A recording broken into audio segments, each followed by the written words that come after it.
Good morning, all rise. This is the Pitch Strike Chronicles. I am Uncle Chance. I am here with Rob, and I have to lead off with an apology to the captain, Aaron Judge. I was extremely harsh on him the other day, as Rob made sure to let me know. But listen, the Aaron Judge probably had one of the best. It was the best postseason game of his career yesterday, and he is having a great postseason. Um, you look at the numbers, the batting at the hits. It's remarkable what he's been able to do. But we were thriving for that big hit, and we wanted it so bad. We were tearing him apart. And Aaron Judge, I apologize. You are the captain of the New York Yankees. You have brought this team back from the dead, and that is why tonight they get to play another game. Rob, how are you feeling, and what's your take on Aaron Judge, our New York Yankees captain? It's funny how one at bat changes the narrative, right? What a hit! What a hit! And we were all waiting for the moment.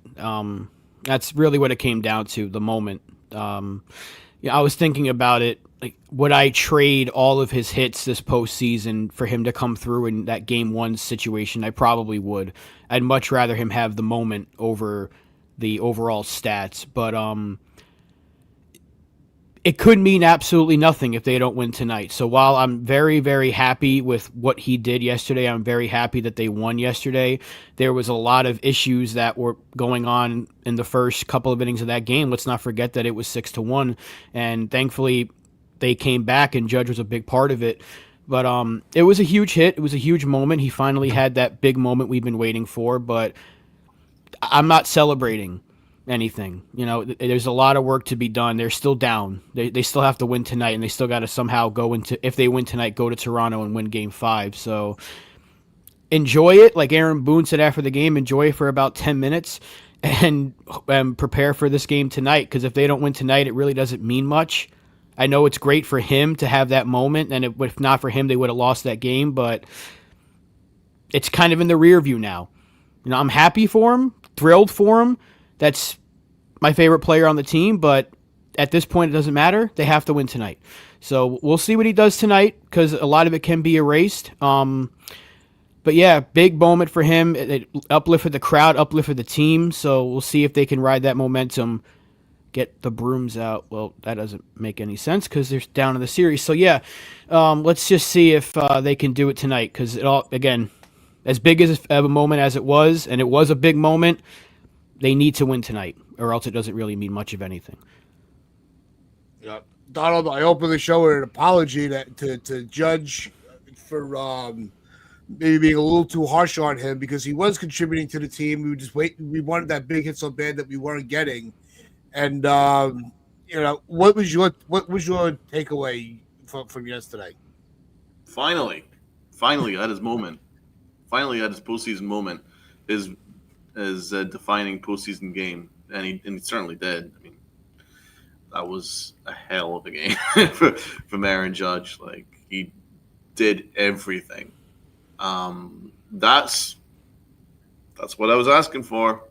It's what you need. You need your captain to lead from the front. Don't worry, I got you guys. We've been waiting for years for that from Aaron Judge, and he showed up in a big way when the Yankees were about to get swept and embarrassed, and he didn't let it happen. So, how much more could he possibly have done? The home run aside, he was driving in runs left, right, center. His play in right field was fantastic. He made a number of really nice plays in right, where it looked like those were going to be doubles. And he was diving, and he was making nice plays, and that was a captain-esque performance from Aaron Judge. So he's helped pull one back, but to be fair, I was expecting the Yankees to win the third game. It's it would have been. I would have been shocked if the Yankees got swept, to be fair. So. It doesn't really, as Rob says, it doesn't really change anything. Like, I didn't even celebrate it, because it's sort of like, right, we've got one, but the big one's tonight. And we know what the Yankees' record is in Toronto. So I'm not gonna somehow start waving pom poms, but it doesn't mean that I don't appreciate uh, the stones that Aaron Judge had to step up in the biggest moment when the chips were down. So, yeah, I'm gonna walk back some of the stuff that I said about about him being a choker because certainly didn't choke. He's had one hell, one hell of a game yesterday, and his numbers are pretty impressive actually. This year's postseason has been very impressive. So, um, it looks like the problems are outside of Aaron Judge, and that is massive. But I still think the Blue Jays are going to win this series. I really do, and I fully believe that. But hey, heck of a game for Aaron Judge, and I'm happy for him, and I'm happy that we've still got one more day of talking about the Yankees. Yeah, it could easily, I'm still hyped up about yesterday just because, it's take one game at a time, right? Once the first pitch, once the players are on the field tonight, it's a whole different mindset. It's right back to all right, do or die. You either win or you go home. But when you get a performance like that, when it looked like they had no shot down 6-1. I'm walking over one of the guys I work with, who's also a Yankee fan. We were both following it on our phones, and we're going, we had a good run. And they're like, it's. I always go back to 2004. You have to win one game at a time. You can't just say, all right, we're down, and it's over. There's no way we could beat this team. Because if you have that mindset, in sports, any we've seen comebacks in the history books. It's just one game, but it takes one game to get that going. Because if they don't win yesterday, if they don't have that comeback, then it's a moot point. I have to. I think that the Yankees, especially with tonight, the Blue Jays, strategically, they went through a lot of their bullpen yesterday, and they have a bullpen game tonight against Cam Schlittler. Is Schlittler going to be able to replicate what he did against Boston? Highly unlikely, especially with with this lineup. But I do expect Cam to be able to give us a hell of an outing to keep us in the game. So why can't we get it tonight? Why can't we send this back to Toronto? I think everything is in the Yankees' favor at this point.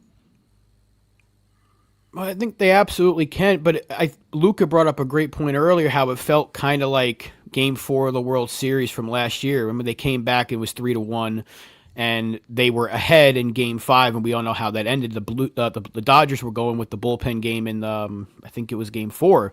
True. So it feels sort of similar, but, hopefully they can change the narrative.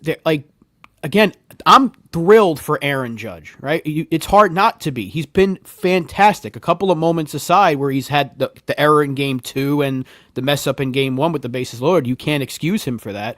But outside of those two moments, he's been fantastic. And last night was the moment of the season. We were all asking each other, what's your favorite moment of the season? That's it right there. Yeah. If they come back and win, that's the moment that got the Yankees to the ALCS, but they have to do it now. So that's why we can celebrate it, but you kind of have to also take a step back and be like, it's far from over here. So there's still a lot of work to be done. There are still a lot of issues. Rodon and Fried were horrific. And they're supposed to be our number 1 and 2 guys. So now it's on the rookie to have to go save the season where the ace and the number 2 couldn't do jack shit against a really good lineup. Like Vladimir Guerrero, you can't get him out. Davis Schneider is like Ted Williams out there. And Dalton Varsho's kicking the crap out of the ball. So it's like there's a lot of pressure now on this young kid to go out and do what he did last time.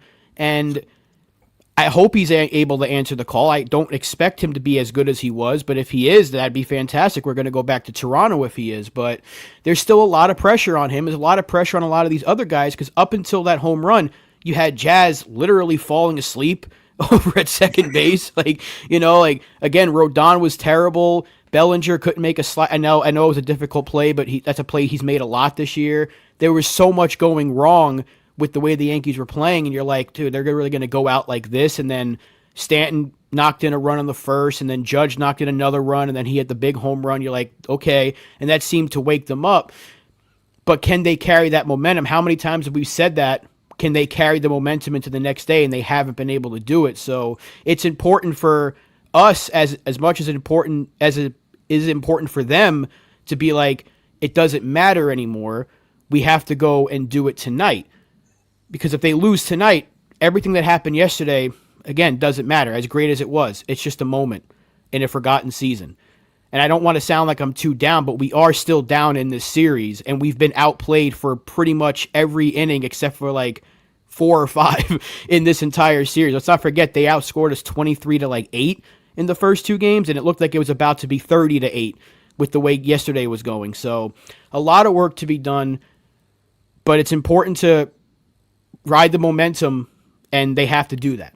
But they also have to have a short-term memory because it could all be erased if they don't hit tonight. If they come out against this, it's the same guy that gave up the home run, I think that's supposed to start for them, Varland. If he shuts them down the first inning or two, everything that happened yesterday is kind of like, well, let's see what happens. And if they can't get Vladdy out, if they can't get the Schneider guy out, which finally Devin Williams of all people, no, Devin Williams didn't even get him out. He got Vladdy out. So it's like they have a lot of work to do. And it has to be a short-term memory. I hate to be like the Debbie Downer. I don't want to be that because we won yesterday. But like, it doesn't matter unless they win tonight. We're still down in this series, and we were like literally one strike away from this series being over. If Judge struck out there because he was down 0-2, and that was a high and inside pitch, I don't know how he hit that far. So had he struck out on that pitch, we'd be singing a much different tune, and the series would have been over. So we have to recognize the Blue Jays are still a very good team, and the Yankees have to take advantage of this bullpen game tonight if they want to go back to Toronto. And then if they go back to Toronto, it's got to be Max Fried pitching the game of his life. So there's a lot that still needs to be done. We can be happy, but what did Kobe Bryant say? Job's not finished, and it is far from finished. They have to win tonight, obviously, and they have to rise to the occasion in Toronto if they get there in Game 5. So we can celebrate, but I am not celebrating too much because this thing is still much in the Blue Jays' favor. Oh,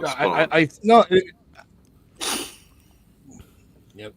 Yeah, and look, and you're absolutely right. Like I said, my mind is going to be completely different once they take the field tonight. But I'm going to, after all the shit that I gave this team and what they gave back to me yesterday, I'm just going to take a little extra time to enjoy it. And I don't think, there's nothing wrong with that. I'm not being stupidly optimistic, but in order for them to really, finish this comeback and advance, it has to start. Yesterday was a big part of it because if they don't wake up, if they don't tighten up their at-bats and crawl themselves back into the game, today's show is completely different. As we're now talking about, prepping for the offseason rather than prepping for a Game 4. So it's that's just my take on it. And I also, it came up in the chat the other show the other day, Donald. And now that it's the three of us, we'll bring it up. They talked. It came up with the players only meeting after that game. Did Stanton actually spark this team the way that they, from what they needed? Well, I have a few thoughts on that. I mean, first of all, why is the manager not doing this stuff? I mean, why does it have to always be a players only meeting? Why is the manager unable to hold court? Why is it only Stanton that does it? I mean, I kind of like, I don't know. It just says it all about this team. Like there's not enough like Fire. dudes. There's not enough fire. I mean, it's a big problem when Aaron Boone isn't even in the picture here. I mean, how many times are we going to have players only meetings? We've had a lot this year. We've had 2 or 3, the least that have been reported, and it's always Stanton holding court. Now, that's why I love Stanton. That's why he's my dude. But I don't know. I mean, when I heard that news, I was just like, oh, good. This is. I mean, this just says it all. I mean, this is what we've been talking about as a podcast for years. I mean, Aaron Boone is just. I don't know what he is, man. He's just a cheerleader. Like he has no role. He's just a puppet to what people tell him to do, and he just waves pom-poms and blows smoke up everybody's ass. I mean, how could I hate that. It's just everything that I hate in a manager is what Aaron Boone is. It's just so fucking soft that he needs his players to bail him out from his job. That's his job. I want my manager to hold court and go, what the fuck are you guys doing? Giving up back-to-back football scores. What's on your jersey? That's what I need to see from a manager, but he can't do it because he's afraid that Brian Cashman would fire him if he even had the balls to even say anything out of fucking tune to some of these guys. And that's a problem in itself. You know what I'm saying? That's a problem in itself. The thing is, Brian Cashman is delighted that Aaron Boone is afraid to talk to his team. That's what he wants. Because he fired the previous manager who wasn't afraid to hold people accountable.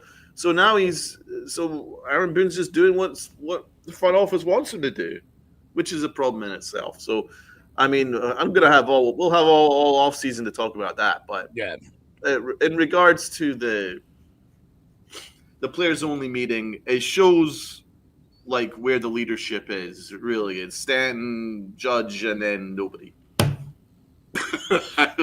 Absolutely nobody. There's absolutely nobody. What a ridiculous situation. The fact that it has to come to that every year during a summer of hell, because I think that came during the summer, that players only meeting. I think that's when the article was referring to. But still, the fact that this is why I didn't want Boone getting a single year of an extension, because he has the security blanket of, well, I got another year at least, so I ain't going anywhere. I do feel like had they never extended him, he would have managed with a little more urgency because his job would be on the line. That's why I said during the offseason, not even an extra year. He doesn't deserve it. He hasn't won anything. Yankees felt differently, of course, and I think because of that, he was kind of like, well, I ain't going anywhere. I'll be here next year and probably the year after that. So what do I have to worry about? We'll come back and win a lot of games. And Giancarlo Stanton's like, fuck that. I got to take matters into my own hands. And that's why I said on Twitter, this dude gets vilified from a large chunk of this fan base for no reason. But he's the one that's stepping up in these moments that the manager should, maybe even the owner should come out and say something, try to light a fire. But he's been a ghost this entire year. Maybe it needs to be the captain. Maybe it needs to be Cole, but it's Giancarlo each and every single time. That's why people need to put a little goddamn respect on his name, because he's a lot more important to this team than people think. But you're right, Donald. Why isn't the manager ever doing this? And this is why we have these complaints about the guy, but we shouldn't be... I don't want to spend too much time on the guy, but unfortunately, his decision-making has put us in this spot that we're in right now. A lot of his decision-making, at least. Like, you could point to going to Weaver in Game 1 when it was 2-1. Like, why did he do that? Why is Will Warren pitching in a spot that he was in Game 2? You know, a lot of things that he's done have put us in this spot. So there's so many issues with this team, with the manager of this team. But that's a conversation that we will get to in the offseason. But, yeah, it's just... Aaron Judge saved his ass yesterday. I'll put it that way. Because he did. If they would have lost, he might have been fired. Might have been. I don't think he would have, but he might have. There might have been a conversation to be had from the front office. Right. I mean, it wasn't necessarily like Boone's decisions. It was more the mentality that the team had going out in that game yesterday. They looked dead. And it was two guys. I thought Stanton had a good game. Like, he drove in runs. Yeah. He got some key hits. So, I mean, he's doing his part. It was the Aaron Judge show, but we're talking about a team that we had Grisham that threw to the wrong base to allow an extra runs to score. I mean, they were lazy. Obviously, Rodon didn't show up, but they were quite lazy. They played lazy. Jazz Chisholm was lazy. He was yawning. Jazz Chisholm was fucking yawning at one point. Ooh, when are we going home, guys? I'm fucking tired. Like, what are we doing? Like, that was awful. It was an awful look. It was an awful look. And if there was any, if there was, as we say, any leadership, he would have been pulled aside and he would have been roasted alive. Basically anywhere else. But the Yankees are like, oh, he's fine. It's just a yawn. It's okay. Now, in fairness, he did show up and got the big home run, so people are going to forget about it, but you can't forget about that. That's there. That's the mentality right there. If you want the mentality of the New York Yankees, that's Jazz Chisholm yawning midway through the game there. Jeez. You even heard it after game 1 with or game 2 when whatever game Weaver came in. He's like, I feel like I'm close. And then Rice was like, oh, these at-bats are important against the bullpen. They're making even though they kind of were, but they're treating it like there's still another month. And we've said this before. Yeah. The way the Yankees operate in October is like they still have another series no matter what. Weaver saying he feels like he's close. I felt like I was going to be in a straitjacket if I had to hear these responses one more time. Like, it was ridiculous. They're basically treating it like it's just the regular season, and that's not the mentality you should have. And that's why, even though we won, and we might sound negative right now, there's still so many issues with this team that even when they win, you can't help but bring up the negatives because there have been a lot of negatives about it. Like, up until that Judge home run, things were looking bad. Really bad. Like, the summer Yankees came out. The defense was shaky. Again, with the Jazz yawning, I can't go. If they don't win that game, that's going to be an image that's going around all of Twitter, all of social media of the Yankees season would just be the picture of Jazz yawning. Even Fox Sports put a clip of it on their account. So it's like it would have been going all over the place had they lost that game. Right. And it already did go viral. Thankfully, they won. So it just kind of goes to show you that while even in victory, you can't help but point out the flaws in this team. And even David Ortiz was like, if they play like this, they are the best team. And that's what is so frustrating. Is like you watch them, it's like, dude, we can see they are a really good team. Yeah. But there's so many things that they do that make you go, why are you performing like this under the brightest lights of October? How could you go into Toronto and just get smacked around and then go back for seconds? Like, that's what it was in game 1 and 2. They got smacked around and they said, please, sir, can I have some more? And Toronto said, you certainly can. And they smacked the shit out of us, and the Yankees took it. And they almost did it for 3 straight games. So it's like, this team should be so much better than it is. They should have had far more than 94 wins. They should have not been smacked around. Even if they lost the first 2, it should have been far more competitive. And that's what's so frustrating is this team is better than what we saw in game 1 and 2. This team is better than what we saw in the summer. And that's what frustrates me. I don't want to speak for anybody else, but that's what frustrates me so much as a fan is this team is so much better than what we see on a nightly basis. And that's why it's so frustrating that even in victory, we have to talk about these things because we are still staring in the face of elimination because of the issues we've been talking about as a channel for 5 years. And we've been talking about as fans since 2018. They still come back every single year. And that's the problem. Hopefully they can rectify that and make an incredible run. And that was the Judge home run that brought the Yankees a championship, and we can celebrate. He had his A-Rod moment. Still a lot to be done, though. They still have to win this series and go on to beat possibly Seattle, who's on a run right now. And then who knows in the NL if they do make this run. The Dodgers seem like they're unstoppable because they're taking it to Philly. They got the Phillies announcers arguing with each other on air because they don't know. Like, that's how bad the Dodgers are beating them up. So it's like, still a lot of work to be done, but we'll see. It is a one game at a time thing, but you just can't help but think about the flaws, and that's what frustrates me so much as a fan. It's like they're better. They're better than what we've seen. Hopefully that comes out tonight, and this is the start, or last night was the start of this magical run that we'll be talking about for years to come. We'll see, though. Everybody hit the like button because that was just nothing but bars that Rob was saying there, man. He's dropping bars right there. That's the truth. See, I wouldn't be as pissed as I have been most of this year. I'll be honest. If this team wasn't as good as it is, this team is very fucking good, very good. That's what I have to make clear. This team is very good. The talent is there. The pitching is there, even though it's not really showing up this series. The pitching is there. You got your pitching rotation set. Your bullpen in the back end is good. Very good. A lot of teams would kill to have our back end of the bullpen. Right? You got Bednar, who's a beast. The bullpen has been a big problem this year, but the bullpen is there. The lineup is 7 deep anyway, with Volpe in it. With Caballero in it, it's about 8 deep. That's pretty good. That's actually better than most teams. That's very, very good lineup. You've got Aaron Judge. You've got Big G. You know, you've got guys like Jazz that can show up in a big moment. You've got Bellinger, who's had a really good year. It's a deep lineup. Ben Rice. It's a deep lineup. The team is so talented. So talented. And to come out like they have is an abomination. And it says that everything about what the problem is. The problem is not talent.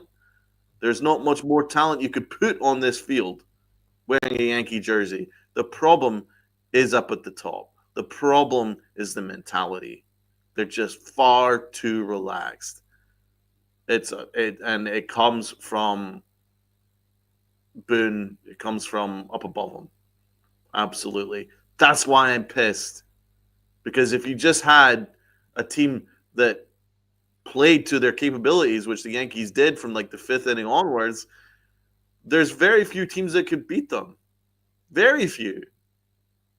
Maybe only the National League teams. That's how good this Yankee team could be if they played to the sum of its parts, if they played to a kind of standard, but they don't, because the problem is the manager. And that's why I have been pissed all year long, because the Yankees should have won 103 games if it wasn't for Boone and his ridiculous bullpen decisions and his decisions on Volpe.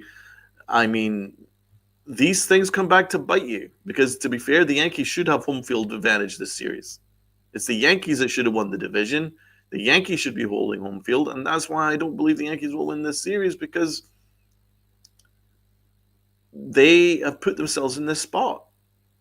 And a lot of it is because of the manager. And the manager is the most protected on this roster, and it makes me sick. It honestly makes me sick.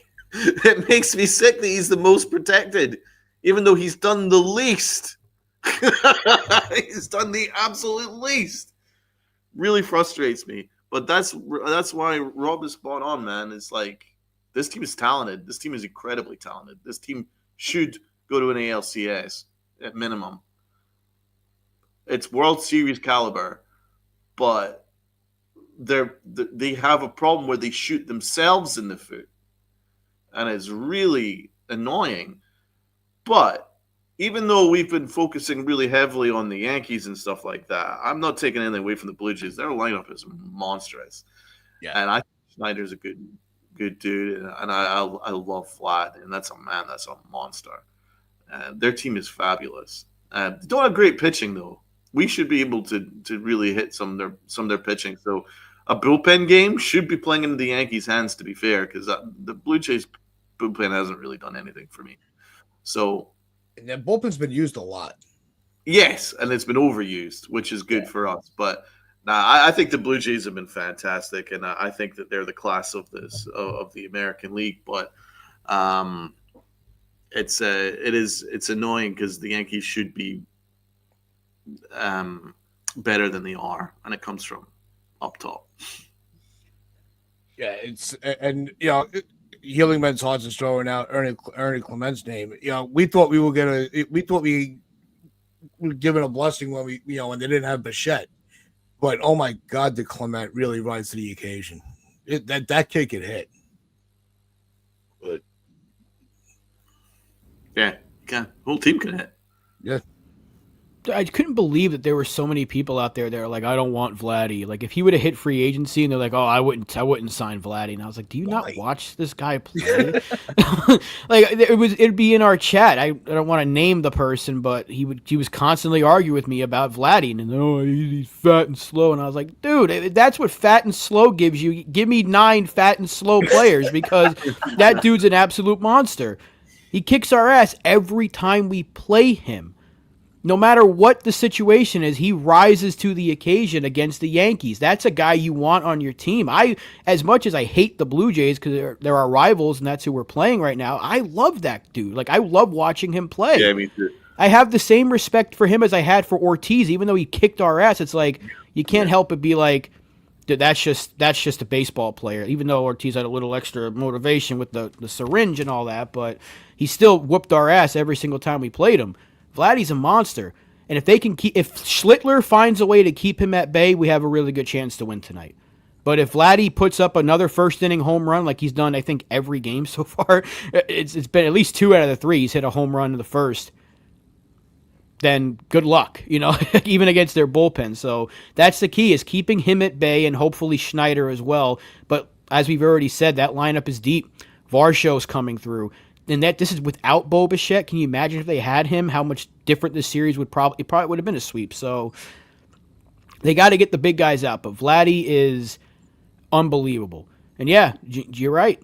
Schlittler's got to maybe throw one. I don't want to say hit him because then that's never what you want to do. But maybe go a little in just to try to shake him up a little bit. But you also don't want to piss him off because then he might be like, all right, fuck you. I'm going to hit one 500 feet into your Monument Park. Dude's like a grizzly bear.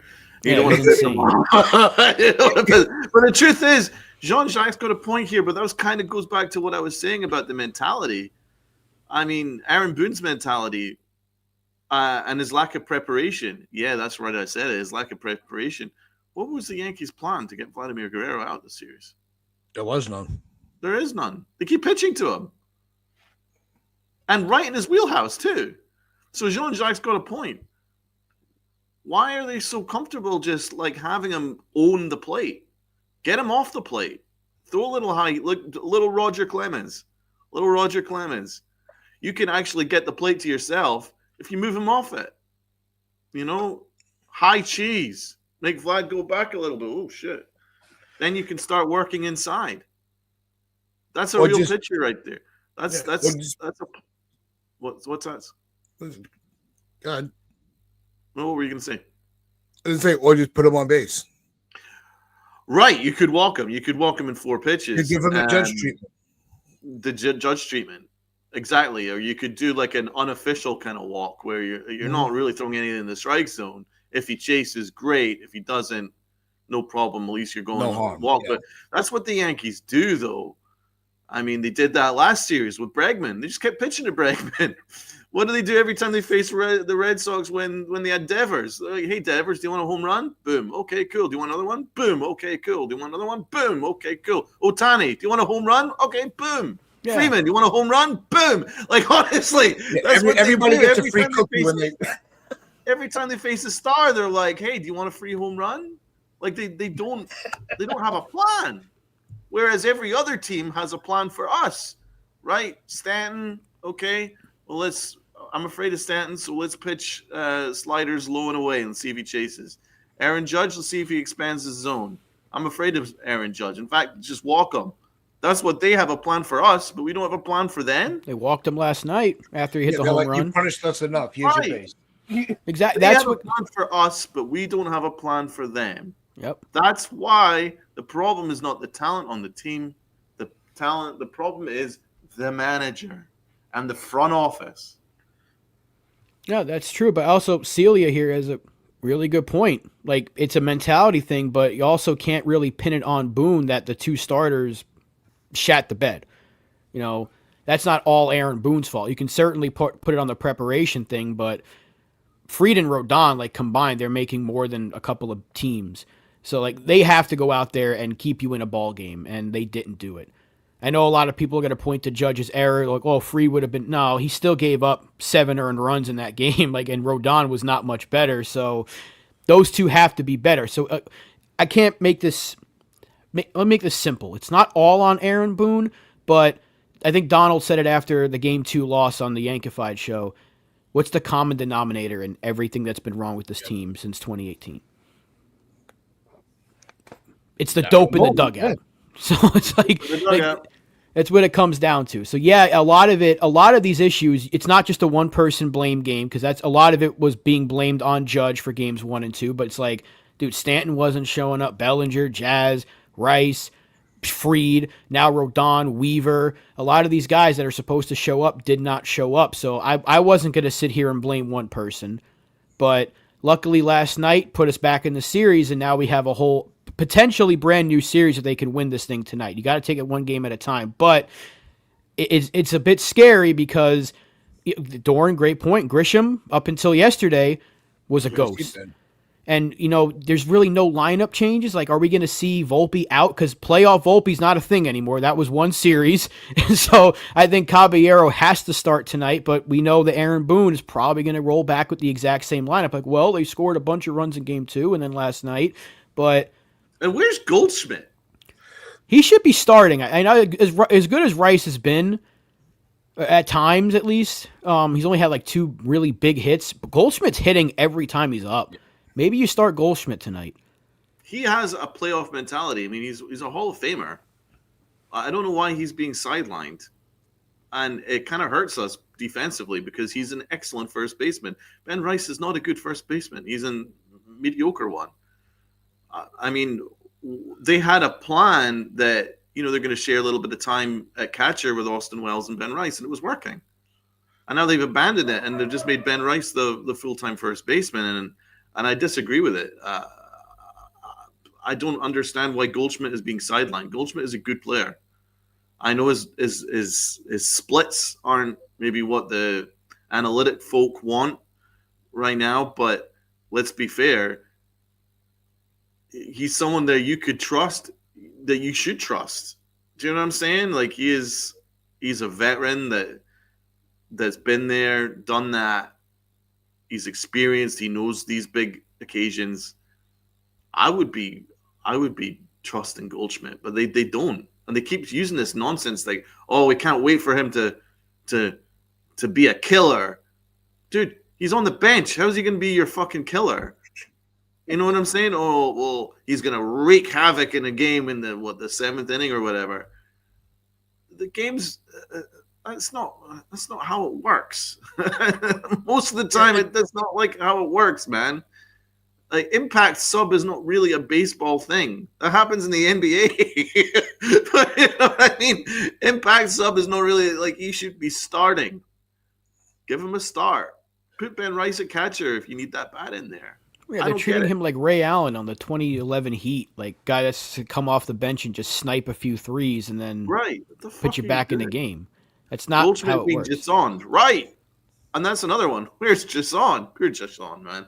That dude has been treated like he's been treated like Peraza. Jason is now the new Peraza. Speaking of Jason Custodio brings up a great point. If we got to deal with Savage again in Game 5, if we do get it to a Game 5, I don't want to see him. That dude's a problem.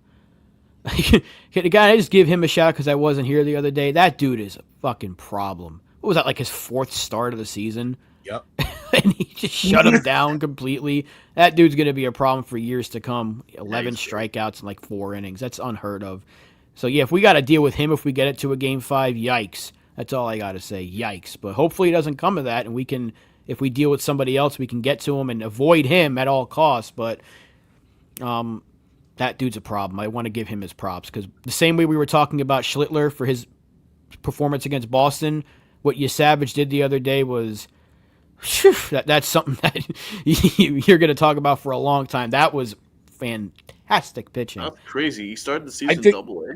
Yeah. So did Schlittman. I mean, so did Cam. So did Early. They all start. Those three pitches. Coming up for the three clubs. It's going to make the AL East very interesting when it comes to these teams playing each other, because those three are lined up to carve themselves out quite a rivalry between the three of who is the better of the East. But it's going to be fun. The matchup is in our favor. We've got Schlitt on the mound, and it's a bullpen game for the Jays. I'm not that impressed with the Jays bullpen. There's the matchup's in our favor, so got to feel good about that. And then Aaron Judge is feeling good about himself after that. I mean, he had his moment, and we waited a long time for that moment. And let's talk a little bit more about that home run, because as Rob points out, how the hell did he hit that? Like, I think even that dope Rosenthal talked about, like, isn't it like it's basically been a 0% chance of hitting a 100-mile-an-hour pitch outside the strike zone, and Aaron Judge somehow managed to hit it for a home run. It's never been hit for a home run before, a 100-mile-an-hour pitch outside the strike zone or something like that. He kept the numbers at 0-2. At 0-2. If you throw a 100-mile-an-hour pitch outside the zone, I don't think any pitch it's never been hit for a home run before in the playoffs, and then Aaron Judge does. So pretty cool. Pretty cool. Pretty awesome. It's a good moment. Yeah, it's I don't know how it stayed fair. Never mind that he hit it. I don't know how it stayed fair enough to hit the ball. I mean, I think that was just luck alone. It had foul ball written all over it. But I think it was the velocity that it went out on. Just kind of didn't give it a chance to finish going into foul territory. But also, did we see a bat flip from Judge? Like that's what caught my eye. I thought that was pretty cool too. He never shows any emotion when he always has the same home run trot. He puts his bat down the same way every time. Like he hyped up everybody, not just the team, the whole stadium. One of my friends that was at the game, he's like, that building was shaking like it was the old stadium after that. What did Jeter say? It was 100 at his neck, and he somehow turned it into a home run. The dude's insane. Like, I mean, I know I'll sound like a fanboy, as some people want to say, the 20-year-old virgins that defend Judge, like some idiots on. Like, it's our best player. Like, yeah, let me not defend our best player. And yeah, his postseason struggles have been justified because he hasn't come through in multiple occasions, but he also has come through a lot. I think that home run last night, he's now tied Ortiz for most game-tying or go-ahead home runs in an elimination game. And he's also now like tied with Babe Ruth for most home runs, game-tying or go-ahead home runs in Yankee history. He's only trailing Bernie and Jeter, which is pretty elite company to be in. So for a guy that apparently doesn't come through a lot, he certainly has come through quite a bit. You just like for it to happen a little bit more, of course, selfishly. But that hit yesterday, that was a moment that we've all been waiting for. Because, again, had he struck out, the conversation's different today. It's, well, you're not going to go very far if your captain's not hitting. Well, he hit the crap out of that thing yesterday. And he said it himself, like the ghosts may have kept that one fair. I love that quote because he's acknowledging that we heard it all the time, like the ghosts of the Yankees in the past, like they would keep that thing fair. Yeah. That was a missile. Nobody's hitting that thing. Jeter also said it. I'm going to keep quoting the former captain, and he's still the captain in my mind as well, Derek Jeter. There's nobody else in baseball that hits that thing out for a home run. He's the only one in the sport that's going to hit that thing for a homer. That's how good of a player he is. So I'm glad it was him. Selfishly, I'm glad it was him because had it not been him, and it would have still been a huge moment, but like everyone wanted it from Aaron Judge. Yeah. It had to be Aaron Judge in that spot for it to be an even bigger moment. Because had it been Stanton, you'd be like, well, that's expected because he does it all the time. Even had it been Bellinger, you'd be like, well, he's had the playoff, he's got the world championship experience. But if it's Judge, it's like, that's what we've been waiting for. Like the SpongeBob meme, that's what we've been waiting for. So it's finally happened, But like I said earlier, as special as it was, got to do it again tonight. He's got to have maybe another moment tonight that helps us get to Game 5. But just in terms of that hit, I don't know how he did it. I really don't. That should not have been a home run. Like 9 out of 10 scenarios, that thing is either going foul or he's swinging and missing. 100 up and in, good luck. Aaron Judge was like, all right, and that emotion he showed, the bat flip, the double take at the camera in the dugout, like, yeah, I heard you. Like, you see that shit? Like, he was kind of feeling it finally, because he's finally silenced a little bit of the doubters. So hopefully he does it again tonight, man, and he can be the one that puts us on his shoulders to a shocking run. That was a big hit. No matter what I feel about the game in general or feel about the team in general, that hit is what I'm going to remember a lot about this season, because it was about time that he did it like that. He's done it before, but in that kind of moment with the season on the line, he came through. You can't take that away from him. That was a special kind of hit, and he's a special player, and I think he finally took a little bit of the weight off of his shoulders, and maybe he can be a little more relaxed now in the first inning. Let's see if he can set the tone tonight against the same dude, because that's the guy who's going out there and starting. Yeah, it's also, the double he hit. It was the first extra base hit he had in the postseason, even with all the hits that he was getting, the singles. And people go, singles merchant. You can't even elevate the ball in the postseason. So I think that double is kind of also what set the tone, where they're like, okay, Judge is feeling a little bit more. You almost saw that double is what started the momentum shift, and the home run was just the exclamation point that we're not losing this game. But right. Also after Jazz was sleeping the first half of the game, his home run was a huge momentum shift as well. That's a good point too, man. That was a hell of a home run too. Yeah, he's a weird player. He's a weird player. You'd be really pissed at him because he'd do some stupid stuff, which he did in the first half of the game, and you're like, right, this is it. You can't have that. And then he just hits this ridiculous home run where it's like, boom, and I'm like, Jesus, that talent is so good. Talent is so palpable. He is a weird player. He's a really weird player. Dude, like 90% of the fan base was like all in agreement after that yawn. This guy's got to get traded. I'm done with him. Go get a second baseman or put Caballero there next year and sign Bichette. And then after that home run, they're like, well, maybe we can walk back on that. You're right. He's a weird player because he talks maybe a little too much, but you like the swagger. You know the talent's there, 30 seasons, nothing to scoff at. He's got it all. He's like the total package in terms of the talent because he can run, he can field, he can hit for power. But then you see some of these other, like some of like the errant throws and the yawning and the quotes sometimes, and you're like, dude, just stop talking.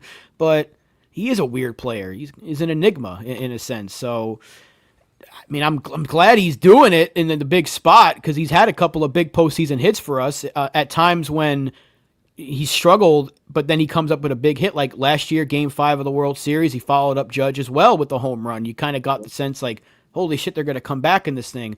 But that was a huge hit as well. It was a go-ahead home run. And yeah, Jonathan, he has one more year, so he ain't going anywhere. We know the Yankees love him. He pimped that shit. He did. That shit.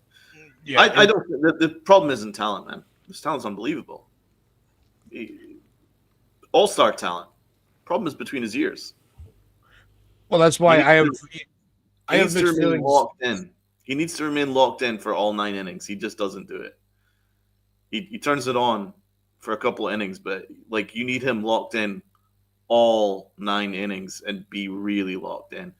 And that is not really necessarily a Jazz problem. That also could come from your manager. Your manager could be tougher on you.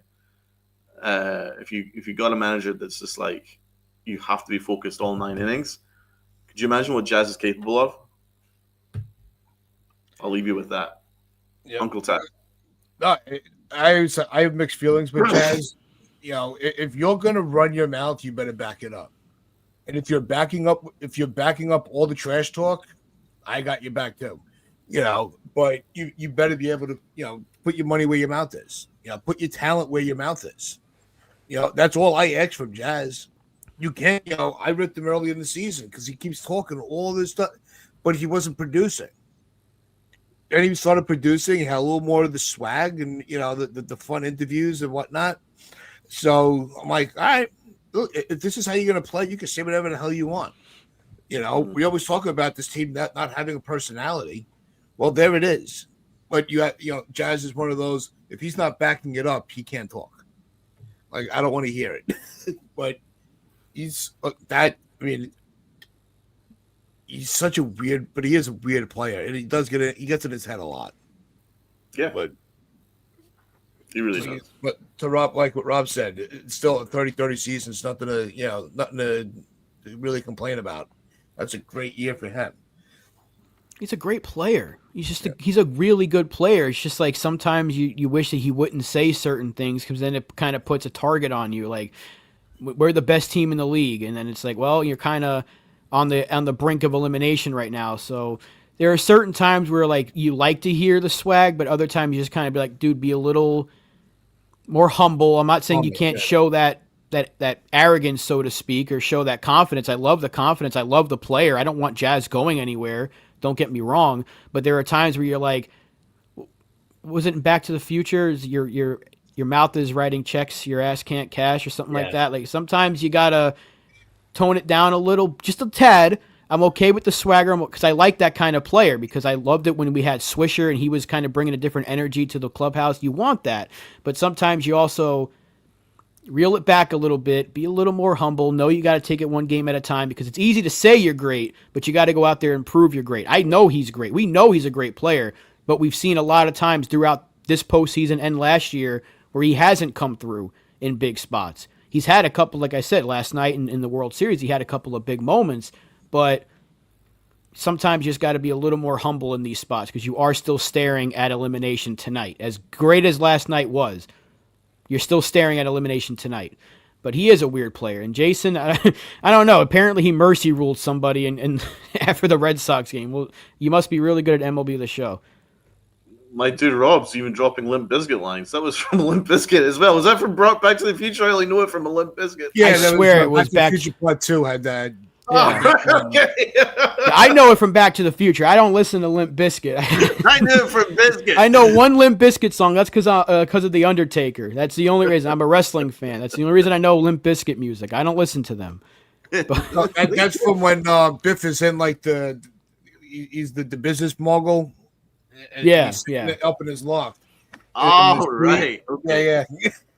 All right. See, that movie I know, because that was that's a classic. Yeah.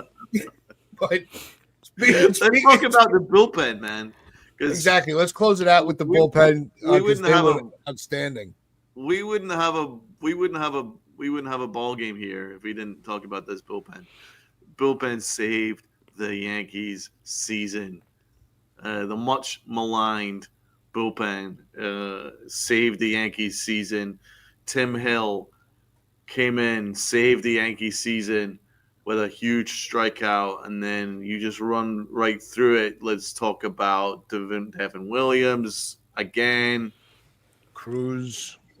We love Cruz, but especially Williams, because he had that was really hefty, high leverage. And the pressure was on him, and he just cooked, man. He just cooked. And then, of course, you got Bednar, and that was never any doubt. Once Bednar was in, it was never a doubt. You talk about weird players. That's Devin Williams. Right? How many games did he cost us during the regular season? He literally cost us a division, but now in the playoffs, he's been like nails. I don't know, man. Like, he's a very weird player, because we always knew he was good. That's why it was so annoying that he was struggling. It's like, what happened to the player from last year and the year before, like when he was the best closer in the National League or the best setup man in the National League? But now he's doing it in the playoffs, and that's when it matters most. Tim Hill nails in the playoffs. He always gets you out of situations. Cruz came through. Everybody but Weaver has done their part. Doval's been great. Doval's had some pretty good outings. Yeah, Doval's been really good this playoffs. In this series specifically, he kept us in the game in Game 1 until I forgot who they brought in to blow it. But yeah, Doval's been great. Bednar has been unbelievably good. And we found our closer. We've seemingly found our setup guys, and middle relief seems to be in the right spot with Tim Hill and Cruz. So it's like Boone's figured out his hierarchy as long as he doesn't, get into his own head, which is impossible for him to do, and use Luke Weaver again. If you keep Luke Weaver out of the game, the bullpen's going to be fine. What about this for a stat line from Katie Sharp? Devin Williams, September 7th, 12 and a third innings pitched, 0 runs, 15 strikeouts. There you go. No, he's had a great end of the year, and he's carrying it into the postseason. And look, it sucks that if it wasn't for his poor performances in the beginning of the year, this division is completely different. And the DS is completely different. We have the home field advantage. But if this is how he's going to, play in this postseason and kind of atone for all his mistakes, I'd rather him hot now than in April. As much as those games matter just as much. This is when it counts. Yeah. At the same time, though, you almost wonder what his season would look like had they never took him out of the 8th inning. Because he was so good when they made that switch. You're like, okay, he's the setup man now, and Weaver was the closer. But then Boone brought Weaver in a freaking blowout and got him hurt, and he hasn't been the same pitcher since. But yeah, Devin Williams, just this year at least, I'm sure if he signs elsewhere next year, he'll probably be better as a closer. But this year, he's so much more comfortable in the 7th and 8th inning. That's where he seems to have the most comfort, and where his pitches are much better. For whatever reason, this year when he's in the 9th, he's been bad. But in the 7th and 8th, he's been fantastic, and that stat line is great to hear. But conveniently, he's not been in the 9th inning. I think they found their answer with him. Now he's probably not going to be back next year, but for now, as long as the season keeps going, you have your answer in the 7th and 8th inning, or 8th, one of the two. Devin Williams has to be coming in those spots, and you know that Bednar is going to close it out. And it seems like Doval has carved himself out a role as well. Cruz, Williams, Bednar. There you go. Yep. Doval in there as well. Doval's actually really good. I have a lot of faith in Doval. I just think that Doval needs a little bit of time. He needs a little bit of work to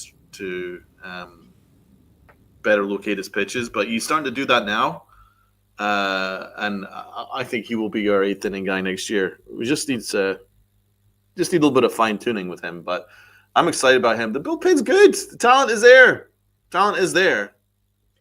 I think Doval's just more comfortable in the 6th and 7th inning. It was different being a late inning guy in San Francisco and being a late inning guy in New York. It's different. I don't care what other people want to, crap on the narrative with New York being, it's an adjustment. And I think Doval just found his comfort zone. Leave him there. Like Donald, maybe next year you move him. You try seeing what he could do in the 8th inning. But I would leave him in the 6th or 7th this postseason. That's his comfort zone. Leave him there. He's the one. Like just with Tim Hill. We know when they're going to be comfortable. You get 2 outs with Tim Hill with runners on. I'm very confident in Tim Hill coming in and getting it done. Because he throws like 80 miles an hour. that team is looking for fastballs to take 100,000 feet into left field. So Tim Hill's like the perfect counter to a team like the Blue Jays. He'd also be a perfect counter to a team like the Yankees. I'm glad we still have him. Shout out to certain idiots that wanted him gone this offseason. But yeah, just I think they have their hierarchy, so to speak. It's just all a matter of, does that dope continue to try to push the Weaver narrative? And if he does, the season's over. If he doesn't, we got a good chance to win. If Schlittler can give us a good 5 or 6 innings and he goes with that same bullpen from last night, like maybe it's a runner on, okay, bring in Hill. Then go to Doval, go to Williams, go to Bednar, and try to close this thing out. So, Jason, to answer your question, I think he's going to go – I can't say he's going to go 8 again. I think he's going to go 6, a solid 6 innings, and he'll keep us in the ball game. Maybe give up a couple of runs because the Blue Jays are hitting the crap out of the ball. And I hope he can keep Vlad at bay. But I think he's going to give us 6. He'll give up 2, and he'll strike out 7. I'm not sure about Ramiro. Every time we come across a middle reliever for the Yankees now that pitch pretty well, they're the next Ramiro Mendoza. So Sunil's going to bring up anybody to compare to the Everybody's Ramiro 90s. Mendoza. Yeah. I don't think so, man. It's two different scenarios. Camilo Doval was an amazing closer for the Giants. I thought that he was going to be our closer. I actually genuinely did, but it turned out that just didn't have the location for it. And Bednar comes in and it's just been a bulldog. So that's been fine. But yeah, I like Doval a lot. I think his talent is there, man. If you have 101 mile an hour cutters and 101 mile an hour fastballs and stuff, you just work on that. That talent is there. Don't give up on that. So I hope that the Yankees can really cultivate that in the offseason. Have him throw his best pitches, because I do believe that me and Rob were talking about his pitch selection, and I think it was partly Yankee error, because I don't think that they were emphasizing his best pitch. So he's starting to do that now. Maybe it's similar to what Devin Williams did, because Devin Williams took the initiative out of the Yankees' hands, going, I don't like their pitch selection. I'm going to do it now. And look what's happened. So once again, that Yankee front office. So it's freaking great. What a front office. Anyway, talent's there, man. Talent's there. There's no reason why we couldn't do this tonight. No reason why we can't force a game 5. The matchup's in our favor. We got Schlitt. We haven't even talked about the Schlitt. The Schlitt loves these moments. The Schlitt loves these moments. So I'm sure he's going to have a good game. I have no doubt about it. He's going to have a good game. Will it be the same game against the Red Sox? No, that's not possible. You can't possibly do that 2 times in a row. But I think if he does that 2 times in a row, I'm building the statue myself. Oh, absolutely. It's the statue. Oh, yeah. We'll build it. We will build it. But no, I think that I think he's going to give you a quality start, even if it's not going to be like a historic one. It'll be a quality one. Yep. Yeah, if I had to put a stat line on it, I'd say 6 full, 8 Ks, 3 runs. I'm good with, against this lineup. I don't think you could ask for more than that, or expect more. You could always ask for. You could ask for a complete game shutout. But give me a perfect game. Yeah, why not? It's hard to be worse than Rodon and Fried. So if he's better than those two, the bar is hell there. Then we have a good chance to win. Like Donald's been saying the entire show, it's in our favor. Bullpen game versus a guy that just went 8 shutdown innings. It's in our favor. It's up to them to keep it that way. Because it can change. If one bad inning can change the entire thing. It could be in our favor now, but it could all be done by the first or second inning. Yep. So, and you're right. The offense has to back up the outings from the pitcher. And if Schlitt is dealing, the offense has to match the energy. I think it really bodes well for the Yankees, bringing it back to Toronto, and then you flip a coin, you hope for the best. If it gets to Game 5, I think from what we saw in the first 2 games, if it's going to Game 5, we'll be disappointed. But I don't think I would be as pissed off as if they got to celebrate on off field. If they bring it to Game 5 and we lose, I'm going to be heartbroken. It's just going to be like a big tease. It's like basically it's blue balls. That's what it is. You get all the way back to Game 5 just to lose it. I don't want to see them celebrate at all. If we bring it to Game 5, we're going to be like, fuck them, kick their ass in their home park. But easier said than done, because that, all jokes aside, that is a damn good team. The Blue Jays are a fucking nightmare to play against. I hate playing them. I hate that stadium. It's a house of horrors for us, as is proof by our record there this year. So if they can put all that to rest and finish off this series, great.